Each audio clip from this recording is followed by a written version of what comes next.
Hello! Greetings mga ka-spacers and mga ka-sky watchers natin out there from Luzon, Visayas, and Mindanao. And sa lahat po ng ating mga ka-spacers dyan, mga ka-sky watchers na nakikinig sa ating vlog worldwide and netwide. Magandang araw po. This is your ka-spacer and ka-sky watcher, Sir Jun Cahigaw, and welcome to another of our ka-spacers vlog. So ngayon po here at San Beda University, we are celebrating World Space Week 2023. At marami po kaming ganap ngayon. So we have what we call our Space Quiz 2023. This is an inter-school space science and astronomy competition. And marami po mga eskwelahan na bumisita po sa amin, ready to compete. And meron din po kaming Astro Symposium and Astronomy Workshop na gagawin. So samahan niyo po kami at puntahan natin ang Space Quiz. Doon po tayo sa Jonathan C. Auditorium. But before anything else, don't forget to like and share this video para makarating naman po sa maraming tao, lalong-lalo na po yung mga estudyante natin out there. Don't forget to follow us on our Facebook page, the Sky Watcher Society of Las Piñas and ang Bedan Society of Young Astronomers. Malaking tulong po sa amin yan so that we can spread the good news of astronomy sa mga estudyante. So tara na po, punta tayo sa Jonathan C. Auditorium and let's witness Space Quiz 2023. Tara na po! Hello, greetings mga ka-spacers and mga ka-sky watchers nating out there from Luzon, Visayas, and Mindanao. And sa lahat po ng ating mga ka-spacers and sky watchers na nakatutok po ngayon worldwide and netwide, magandang araw po. So today is October 5, 2023 and we are here at the Jonathan C. Auditorium dito sa San Beda University and we will be conducting our traditional Space Quiz 2023. It has been 2 years na hindi ho kami nagganito na face-to-face na Space Quiz. Now we're back, mga ka-sky watchers and mga ka-spacers. And marami ring schools ang sumali.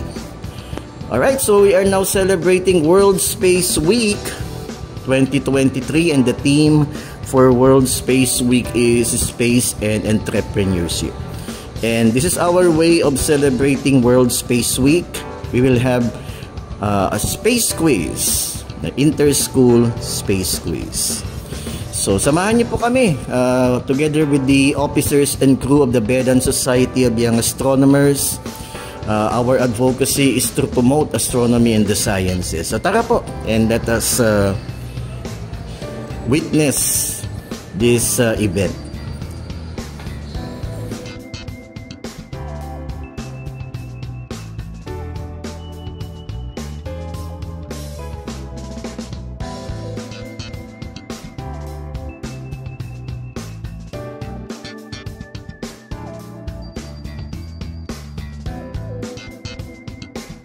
Time for us to be your Masters of Serenity. I am Alina, I'm the media of the technique from 12th century, ready to conquer the universe. And I am Jan Renz from 1282, your Astro hosting buddy. Pero before we start, kamustahan naman natin ang ating universe. Oo nga, Spacer John Renz. How are you mga ka-spacers? Is everyone here feeling celestial? Celestial, syempre mag-iikot muna tayo sa ating mga contestants. Sisimula tayo dito sa ating side. So, contestants, kamusta naman kayo? Ready ba kayo para sa ating space quiz? That is the energy dito. Kayo naman po? Same din. Well, same minds. Dito naman tayo sa kabila. Kayo po kuya, ready po ba kayo? Oo, kaya naman yung title na yan. Talaga namang I'm comfortable in my space.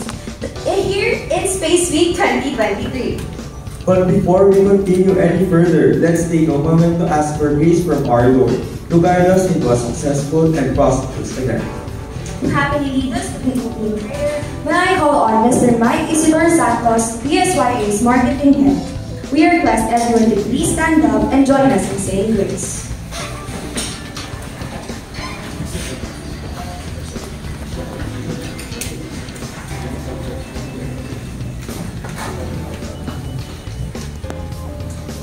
Let us remember that we are the most holy country. As we pray, praying to Father this. Sa iba, sino kaya feeling ko ready na? Ay, parang compare na to. Parang very confident. So kayo kuya, ano po ang team name nyo? Wala, nahihiya sila. Ang mga ka-spacers, hindi nahihiya.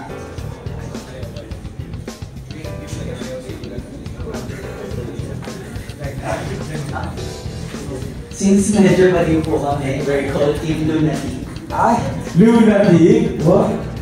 Okay, so next. Kayo po, dito hindi ko pa kayo nabibisita. Kayo po, what is your team name? What is your team name? Our team name is G Celestial.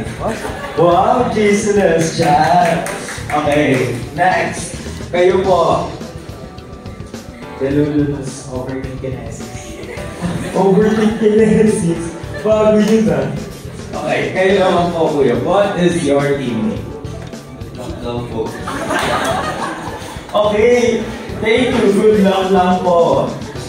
So kayo po kuya, what is your team name? Team Saturn 5. Saturn 5?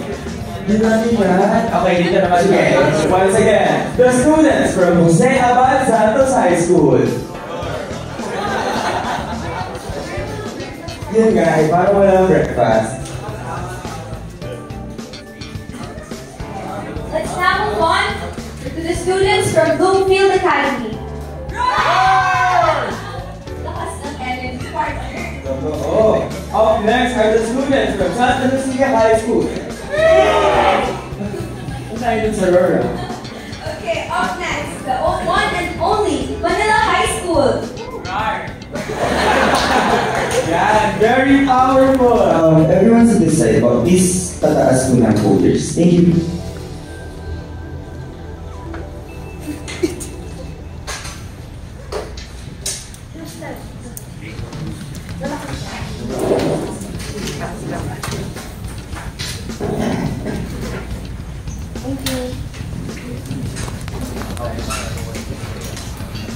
Oh, so the correct answer is, please raise your boards.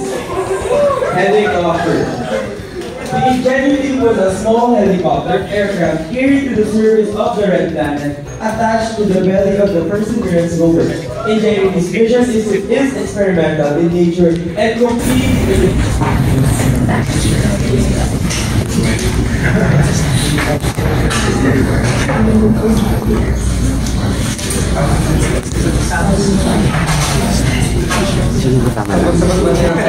lahat. Hindi na recognizable yung mukha ng alien. So, kaya Whistler na lang pangalan ako.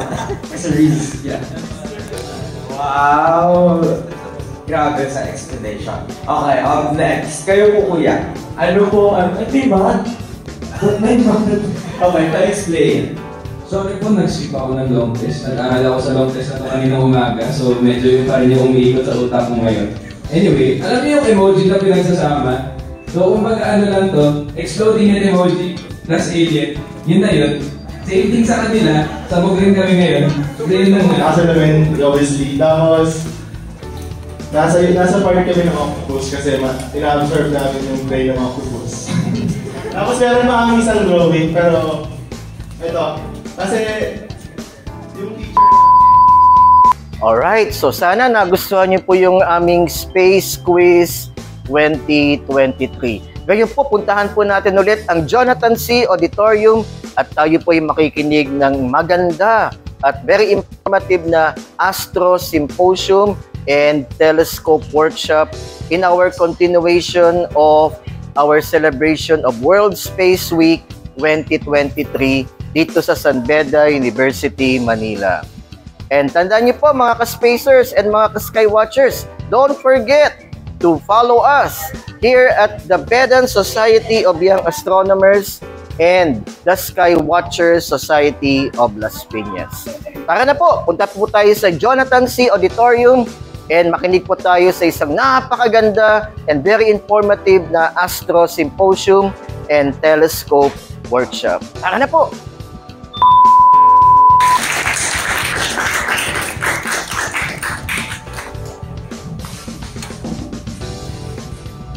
So,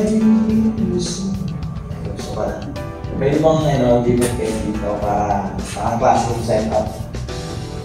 Kaya mahiya, wala yung mga virus. So, yan. Happy World Space Week sa inyo. Meron bang taga-RTU dito? Galing sa mga RTU kahapon. So, ayun, medyo outdated na yung intro, no? Unfortunately, para sa kaalaman ng karamihan, hindi pa tayo nakakuha ng Masters in Astronomy, pero meron tayong Masters in Business Administration. So, yun. Katatapos naman last May. So, ang discussion ko today will be all about us sa Orbit X. Kung may nakakaalam kung yung Orbit X. I've been here sa San Beda way back 2019, tas 2020, and sobrang naging exciting ng mga nangyari. So ayun, kung mapapansin niyo sa title, alagay ay Orbit X, Applying Results Dapitan Model. Hindi sa pagmamapang mga kaibigan or class. Kaya ko yun yung title dahil ako po ay nakapagsulat ng libro tungkol kay Dr. Celsian. And primary of the idea behind Orbit X ay to remodel the dapitan, pero in a modern manner. So, gusto ko yung medyo compact na setup kasi nga nagtuturo ko sa university. Medyo masaya pag close na nakakagay tayo sa mga setup. Next slide, please. Meron akong pointer na dali. Prepare nyo lang. Gumagana. Ayos. So, ayan. Kailangan natin iset yung true and false about Orbit X. Kasi may mga fans kami way back 2019. Lagi silang naghahanap ng rocket. Nagde-develop kami ng rocket, to be honest. Pero hindi pa buo kasi napakahirap niyang gawin. And very limited lang yung resources na meron kami. And we need to make sure na may-utilize lahat yun. Dahil you're managing an organization, and part ng managing ng organization ay yung ensure na hindi ka lang nangarap for short term. Kasi pag mo nga yung short term, pag long term na, mahirapan ka na. So we need to balance those. So meron kami modest office. Sinabi natin modest, simpleng opisina lang. Pero nagsimula kami way back 2019 sa garage lang. Garage startup kami sa Novaliches. Then nagkaroon kami ng formal office way back 2021 sa San Francisco del Monte, sa Quezon City. Then lumipat kami ng Bulacan. Located kami sa loob ng isang compound ng AFP and PNP. Kami sa Laguna. So recently, we acquired 2 Malaya lands, which is yung facility ng Orbit X. Although wala pang baka nag-expect kayo na kasi mahirap na yun. Sabi ko, pinamula ko kayo.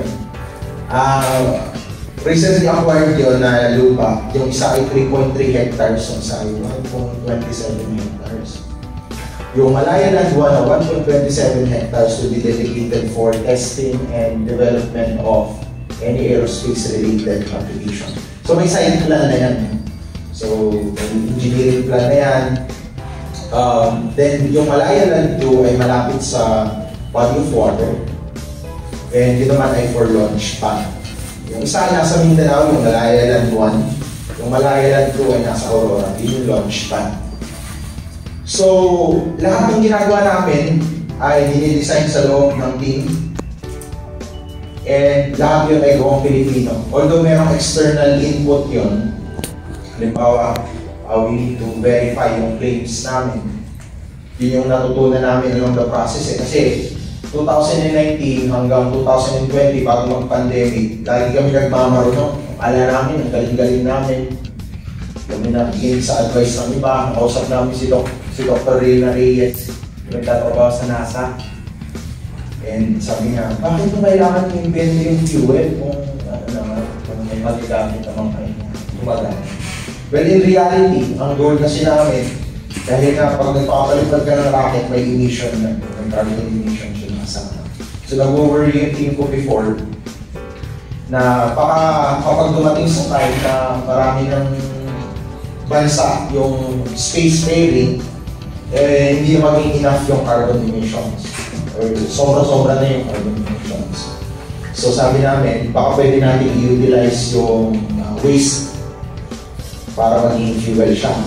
So isa sa mga technology na inadapt namin, yung galing sa Technological Institute of the Philippines. So ang process nun, pyrolysis ang tawag. So meron po bang familiar dito sa pyrolysis? Wala pa. So yung pyrolysis, basically, hindi naman ako masyadong technical na tao. Natutunan ko lang din sa mga engineer namin. Yung plastic waste, pinapakot yun sa loob ng machine, then tinutunaw yun para maging fuel. So sabi ng chemical engineer namin, sir, baka pwede natin i-explore yung research namin na galing sa TIP. Kasi baka parehas ng properties ng RB1 o yung rocket grade kerosene. So doon nagsimula lahat ng project namin. So next slide please. Ayan, way back 2019, ito yung garage. Yung garage startup namin may kasamang bahay. 2 floors na bahay. Tapos, yun, nagsimula kami sa Novaliches.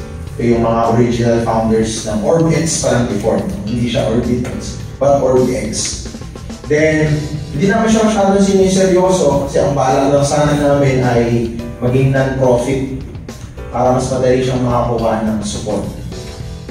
Kasi pag non-profit ka, kahit manghihingi ka lang sa public, basta nagpo-provide ka ng proof na may ginagawa ka na valuable, pwede mong gawin yun. Pagka for-profit ka kasi, sa mga ABM, no? May ABM majors. Pag for-profit ka, you are liable to your investors. So, hindi naman siya sineseryoso, although malaki yung dream back then. Tapos nagkaroon kami ng meeting sa noong July 19, 2019 sa Camp Aguinaldo. Then nag-express ng pagkabahala yung AFP, Armed Forces of the Philippines. Kasi nga, may threat na noon sa West Philippine Sea. So, pinatawag kami, sinama kami ng University of the Philippines para i-discuss yung plano namin. Tapos kami lang yung mag-isang commercial sector back then sa loob ng kampo. Then, namit namin si Dr. Marciano, na ngayon ay head ng PhilSat. Kako, namit ko din yung legal chief ng PhilSat sa RTU. So, hindi pa buo yung PhilSat. Nag-exist na kami. Pero kino-conceptualize ng Philippine Space Agency ang time na yun. So, nagsimula si Dr. Marciano sa Stamina for Space. So, tinur kami sa facility. Then, nag-discuss kami ng plano namin. Mukha kaming ewan doon. Mga model kami din. Tapos nag-commit sila na once na okay na lahat, magpapadala kami ng dummy satellite for you to test. So, yung commitment niya sa amin before siya naging Director General of Philippine Space Agency. So next please. So January, ito yung pandemic year, no? Kung naalala niyan. Pandemic year niya 2020. Bago pumutok officially yung pandemic, January 2020, in-interview kami ng ANC, Future Perfect. Tapos February, na-invite kami ng Advanced Manufacturing Center. Kasi alam ng DOST na lahat ng updates kasi namin, lahat ng progress namin, pinapaalam namin sa government. Kasi yung dinedevelop kasi namin na rocket ay technically yung pwedeng gamitin intercontinental ballistic missile. So, pwede siyang gamitin for defense. So, kaya pinapatawag kami ng DOST from time to time kung may mga events para makapag-consult. Then March, pumutok yung pandemic. Tumawag sa akin yung UP, no, si Sir Jace Asuncion. Sir Dex, baka pwede tayong mag-develop ng drone. So nagpunta yung DOST, yung FEU, yung PLDT para mag-develop ng drone para sa COVID. Actually, sa pagkakaalala ko, in-implement to sa Quezon City Government yung drone na dinidevelop sa facility namin. So, mga DOST directors yung nasa photo na yan.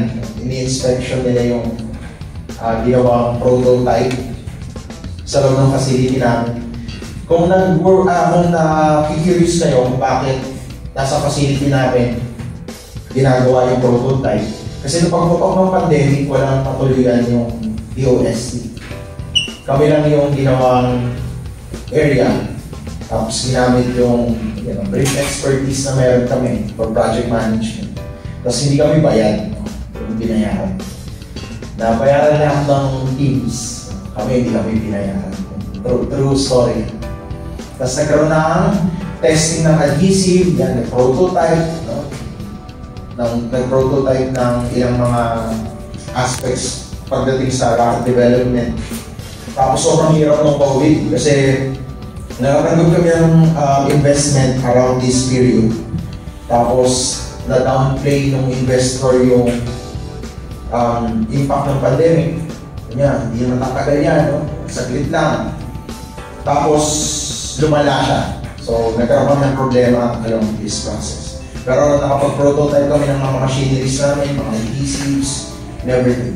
Sa nagkaroon kami ng unang registration ng Orbitex sa SEC, Securities and Exchange Commission.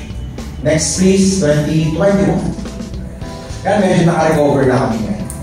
Early part ng 2021. So, nag-release na rin kami ng unang design ng Haribon.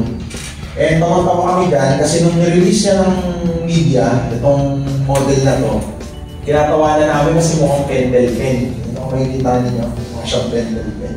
Mukha siyang Sharpie. Tapos tinatanong ko sa mga engineer, bakit mo ang Sharpie yung rocket natin?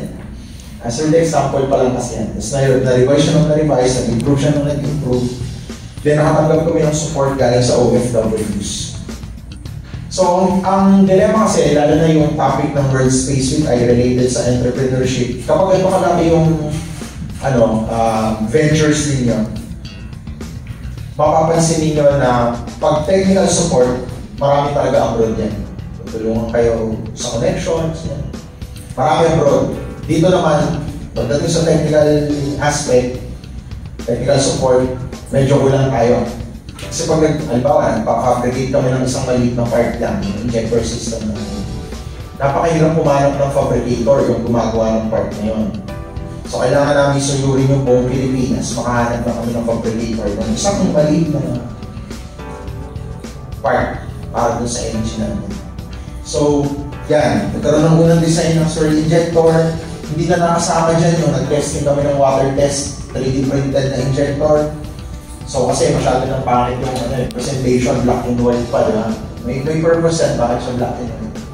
Tapos, dahil walang space registration framework yung government as of this moment, nag-approach kami sa DTI Strategic Trade Management Office. So, ang cool thing about our organization, we can buy anything na related sa explosives, mga strategic goods, electronics.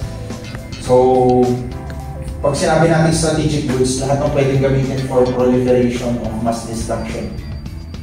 So, kailangan kami ng government to do that, pero guided pa din. Tapos, nagkaroon kami ng initiative with the Fisher folks sa Batangas through the collaboration with the Embassy of India and the Batangas State University. So, naging malapit yung loob ko sa kanila dahil alam ko sa inyo, karamihan sa inyo, nagko-complain kapag hirap na kayo sa homework. Pero doon ko na-realize, or doon namin na-realize nung nagkaroon kami ng activity sa Batangas State University na mas mahirap yung sitwasyon nila doon. Kasi na-access sa electricity, yung pag may sinisilang na baka lalaki sa kanila, kadalasan yun hindi nakakapagtuloy na mag-aral. Kasi talagang tutulong yun sa pangingisda. Then, hindi sila napabalitaan kaagad kapag mayroong suspension na klase. Ganun kalala. So, ang nangyayari, either tatawid sila doon sa taas ng bundok or mamamangka sila papunta sa kabilang pampang para lang makapasok. Ang masakit doon, dahil wala silang electricity, Pagdating nila dun sa Pampang o dun sa taas ng bundok para makapasok, suspended pala yung klase. At pagkano yung bayad kapag halimbawa, pinili nilang mamangka para makapunta sa Pampang, 300 po yung ginagastos nila. At ang nakaka-touch nun, nung naging advance party kami ng activity na yan, para maging aware kayo sa sitwasyon ng Pilipinas. Ang nakakatama ng puso kasi yung kakainin ng community na yon para sa entire week, inihain pa nila sa amin. Ganun kalala yung sitwasyon, no? So, ito nyo kasi nakakapag-aral kayo ng mga youths. Kung meron nag-aaral sa inyo sa public institution, mas maswerte kayo kasi taxpayer na nagbabayad sa pang-aaral sa inyo. So, nung natapos yung activity niyan, natapos din yung registration namin sa STMO, inintroduce kami sa Philippine Space Agency, although aware na yung Space Agency, doon sa ginagawa namin. Then, pinatawag ulit kami ng MMDA. Ito, wala kaming bayan, no? Daming binabayaran ng project ng gobyerno, pero di kami binabayaran doon. Sa dami ng pinaka-project, road reblocking, papatagin yung mga hindi namang sirang kalsada. Pero kami, pinapatawag kami para problema ng basura ng Metro Manila, pero di kami binayaran. So, ganun yung sacrifices na ginagawa namin just for the Philippines. Kahit na yung cost ng development na yun ay manggaling sa amin, our desire to help the country ay sobrang pure. So, may nagtatanong nga na estudyante kahapon sa RTU, ano po ba yung hugot behind Orbit X? Bakit niyo po sinimulan? Simple lang yung sagot eh. Frustration. Frustrated ka sa mga nangyayari sa Pilipinas, instead na mag-complain ka na mag-complain, gumawa ka solusyon. So, halimbawa, mamaya, may papakita yata dito sa slide nito. Early this year, naka-encounter kami habang nagtutour kami sa Caloocan City. May basura na nakatambak sa isang creek. Tapos nagkakasakit na yung mga tao sa isang locality doon. Kasi may nakatira doon sa malapit sa creek. May community sa taas, may creek, tapos may nakatira doon sa baba. So, hindi na-actionan dahil walang proper waste management yung Caloocan. So, ginawa namin dahil may connection kami sa MMDA, tinakot namin yung local government. Ako mismo yung gumawa nun. Sabi ko sa LGU ng Caloocan, kung hindi nyo ayusin yung basura ng ng Caloocan City, magko-complain ako. Kasi nilalabag nyo yung tungkulin nyo eh. So, days after that, ginawa nila ng paraan.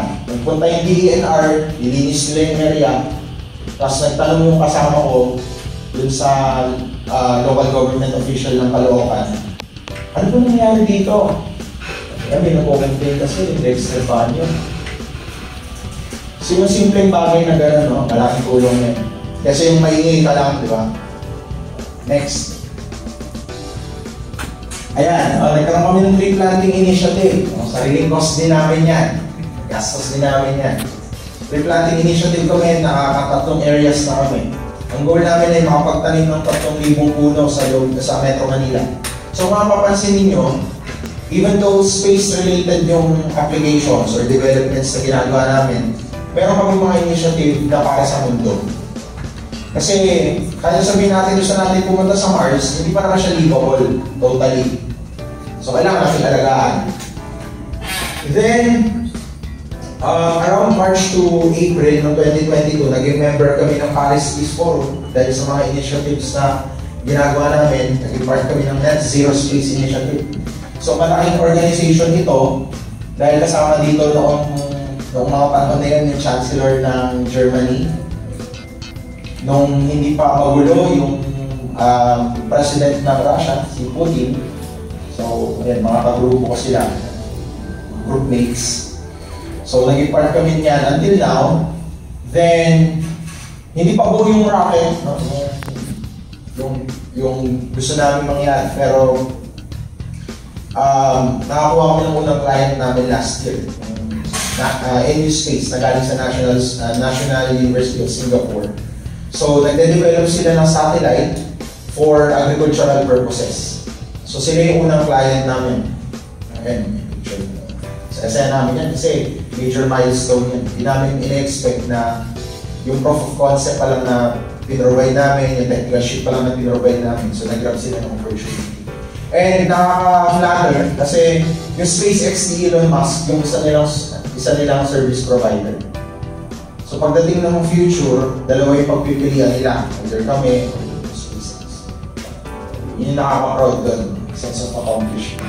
Tapos, dahil na-board ako, lahat ng board down nanggagaling sa akin madalas. Sabi ko, hindi tayo pwede gumawa ng movements ng hindi maayos yung regulation ng space industry sa Pilipinas. So, sumulat ako ng isang mahabang batas. Out of 24 senators, isa lang yung nag-reply. Isa lang yung nag-asikaso. Sino yung nag-asikaso niya? Si Senator Wilson Ontiveros. Siya lang yung nag-asikaso na, in-endorse sa PhilSA. Sabi ng PhilSA, we are grateful for the efforts of Orbit X and we are taking this into consideration kasi isang buong bakas yung sinulat ko doon. Kung paano i-regulate yung Philippine space industry. Pwede na nakapatay ng regulo sa Senado eh. Joke lang. So ayun, bakit? Ano yung sustainability proper nito? Eh, ang challenging kasi sa ganitong negosyo, napakahirap pumanap ng investor. And grateful kami dahil na-figure out na namin kung paano lang pupuntuhan yung project namin. And hopefully, tuloy-tuloy siyang gumana that way. Itong nasa baba ay yung rig. No? Wala pa yung musul nito, nakakabitan ng pinaka-engine. So, meron din technical paper yan. Lahat ng mga yan, pinasa sa PhilSA. So habang kinikriticize kami ng publiko, alam ng gobyerno na may internal lang kami na ginagawa. Although nanghihingi nga sila ng paumanhin dahil yesterday si Attorney Concepcion sa akin dahil hindi naman agad-agad talaga pwedeng gawa ng paraan. So next please. Ayan. Ito yung engagement namin with the Batangas Fisher Folk. Ito yung isang rig na dinesign. Ito ay machine. Ito ay pressure tank.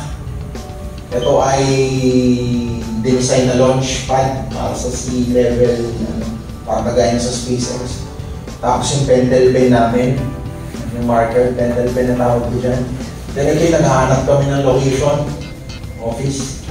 Si JR, si John Ray, yung Vincent Go. Maraming nadadamay dahil sa project na ito. Nung nakakilala dito sa taong nasa baba. Team member namin siya na siya'y napili para magkaroon ng experiment sa International Space Station. Si William Abran.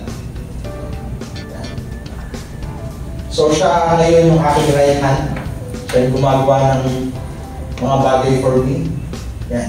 Tapos Engineer Siron, Engineer Flores, and other people. Mga technical people. Next. So this is the challenge. Kasi tayo ay very concentrated dun sa concept na lahat dapat iaasa natin. Well, technically, ano naman, di ba? Kasi nagbabayad tayo ng buwis. Kahit yung kinakain mo sa Jollibee ay may tax na kasama. But the challenge is, what can you do for your country that will make Dr. Rizal proud? So kasi malaking advocate ako ni Dr. Rizal dahil baka. But we can always do small things with great love.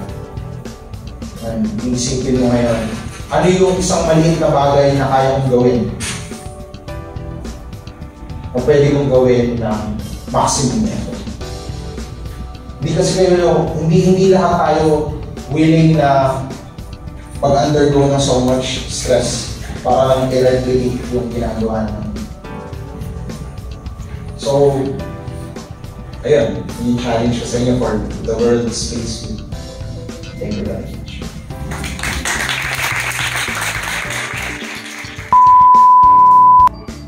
Hello mga ka-spacers and mga ka-skywatchers. So, nandito po tayo ngayon sa St. Maur's area ng San Beda University, Manila. At may ganap po tayo ngayon. Gaganapin po namin dito ang poster making contest in celebration of World Space Week 2023. And nakikita niyo naman po talagang kumikilos ang ating mga ka-spacers from the Vedan Society of Young Astronomers. Bati naman kayo! Yan, okay. So, ayan po, no, mga ka-spacers and mga ka-skywatchers. And mamaya, titignan natin yung mga contestants natin kung paano sila mag-drawing in celebration of World Space Week. So, tara na po! At tignan natin po sila mag-drawing. Come on, let's go!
Ayan po, so mga ka-Sky Watchers and mga ka-Spacers, that's it po in our celebration of World Space Week 2023. Ang aming face-to-face na space quiz and yung Astro Symposium and Telescope Workshop and po yung aming poster making contest. So ayan po, sana nagustuhan po niyo yung aming mga ganap in our celebration of World Space Week. So again po mga ka-Spacers and mga ka-Sky Watchers, tulungan niyo po kami by spreading the good news of astronomy by following us on our Facebook page, the Vedan Society of Young Astronomers. And follow me also on my Facebook page, the Sky Watcher Society of Las Piñas. So sa susunod na taon po and magse-celebrate tayo ng World Space Week 2024. Live long and prosper, and always remember to always keep your space and always keep looking up.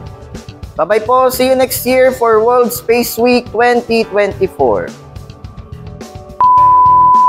Mga ka-Spacers, Happy World Space Week from Santa Lucia High School. Hi guys, I am Raya from San Beda University. Bumabati sa inyo ng Happy World Space Week. Hello, ako si Kumichi. I'm Mariel at binabati namin kayo ng Happy World Space Week. Hi mga Spacers! Happy World Space Week from San Beda University. Long live and prosper! Happy World Space Week from the officers of the BSYA. Like and subscribe! Share and follow. Hello, Spacers! From Brookfield Academy! We won third place Space Quiz 2023! Happy World Space Week! Bye! Okay po, tatapos lang po ng aming event, itong Space Quiz and itong Astro Symposium and Telescope Workshop. Nakakabago po talaga. Pero it's worth it talagang. Ito po ang aming celebration ng World Space Week. At sana po nagustuhan niyo po yung aming celebration ngayong taon na to for World Space Week. So, huwag niyong kalilimutan, don't forget to follow us on our Facebook page. Ito po, the Sky Watcher Society of Las Piñas. And ito pala yung calendar po namin ng aming mga events para sa buwan ng October. So, antabayan niyo po yung aming mga free telescope viewing events po. And don't forget also to follow us on our Facebook page, the Vedan Society of Young Astronomers. Ito po yung logo. And follow me also on my YouTube channel, The Science Guy. Don't forget to subscribe. Pag-subscribe na po kayo. And click on that notification bell. Click na po kayo. So that you will be updated on our future videos. This is your Ka-Spacer and Sky Watcher, Sir Jun Cahigal, saying live long and prosper. And always remember to always keep your space and always keep looking up. Bye-bye po. See you in our next vlog. Bye-bye.